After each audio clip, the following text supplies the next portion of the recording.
Hey, welcome to the deep dive. You sent us a stack of sources about this incredibly tense situation between Israel and Iran, really asking a critical question. If military action happens, how can you actually tell if it's, a contained strike or if it's the start of something much, much bigger? That's the real challenge, isn't it? Trying to figure things out in real time, especially when you're wading through what they call the fog of war. And it's amplified now by modern information campaigns from both sides, like Israel's GPO or Iran's official news agency, IRNA. Your sources are pretty clear. You just can't rely on a single headline. Exactly. So our mission here in this deep dive is to dig into those sources you shared. We want to pull out the key indicators, the clues that can help us all distinguish between what the sources call a blitz move and a potential big war. Let's unpack this.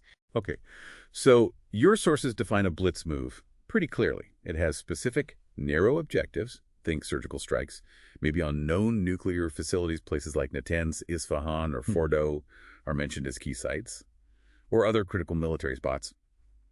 The goal is meant to be limited, right? Disrupt a specific capability, like setting back their nuclear program using precise force, and it's supposed to be constrained in time and geography. Retaliation is probably expected, but the idea is it's hopefully manageable. Okay, so that's the focused, limited hit. What about the big war scenario then? How does that look different according to the sources? That's a completely different beast. The objectives there are broad, maybe even, existential for one side or the other, things like regime change or trying to dismantle entire military forces. It means prolonged conflict, expanding geography. It could potentially pull in Iran's regional proxies, groups like Hezbollah in Lebanon or the Houthis down in Yemen. Suddenly you've got multiple fronts. And it requires large-scale force. We're talking widespread air campaigns, maybe even ground troops, naval blockades, much bigger scale. Right, this is where it gets really interesting.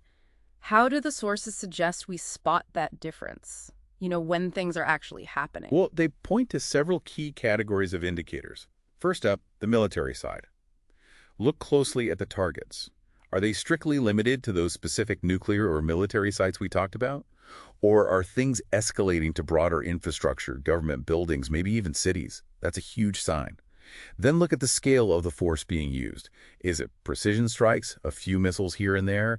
Or are we seeing, large bomber formations, widespread missile barrages, maybe ground forces massing near borders? Okay, so what's hit, how it's hit, and how much force is used? What about the political dimension? That must be key too. Absolutely crucial. You have to listen really closely to the rhetoric coming from leadership on both sides. Are they framing it as a limited action, a response to a specific threat? Or are they using really stark existential language, talking about national survival? Your sources mentioned that kind of survival framing has popped up before. Also, watch for things like declarations of emergency, big international diplomatic reactions like, are they calling urgent meetings at the UN Security Council?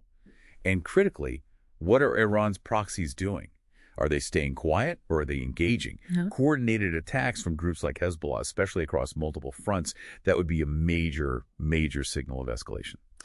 Makes sense. What about the economic angle? You always hear about oil prices going crazy. Yeah, oil prices are definitely sensitive. Your sources mentioned you'll likely see an initial spike, maybe, say, 8 to 12%. That can happen fast, just based on fear. Fear of disruption, especially around the Strait of Hormuz, that vital shipping lane. But, and this is important, the sources caution this initial jump can just be volatile noise.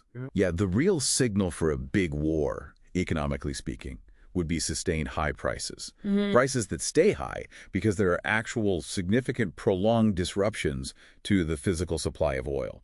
Not just that first wave of fear. You'd probably also see, unfortunately, things like widespread civilian casualties and large-scale displacement becoming much more visible. Those point towards a much wider conflict. And finally, Iran's own response. That must be a massive indicator in itself. Oh, absolutely critical. You have to watch. Is the retaliation coming directly from Iran? Yeah. Are they using their own missiles, their own drones? Or is it primarily channeled through their proxies? Direct action from Iran itself carries a much, much higher risk of rapid escalation. I see. And is the response symmetric, hitting similar types of targets back in Israel? Or is it asymmetric, maybe shifting to cyber attacks or targeting international shipping? And crucially, targeting civilians would be a really severe escalation marker. Now, while Iran might genuinely fear a wider war, your sources suggest things like domestic pressure or needing to reestablish deterrence could push them towards a forceful response anyway. maybe even riskier direct action if they feel their proxies aren't getting the job done. Wow. So putting it all together, it's really not about catching one single report or headline then, is it? It sounds like you need to look at all these different pieces together, like assembling a complex puzzle. That's exactly it. You need to analyze the nature of the targets, the scale of the force, the political language being used, any emergency actions, Iran's response both direct and through its proxies, plus those socioeconomic impacts like oil prices and displacement. It gives you a far more complete picture than any single data point ever could. It's really about synthesizing information across all these different domains. And remembering all the while that there's information warfare happening too, trying to shape how you perceive events. Right. And your sources also add that complicating layer with the nuclear factor.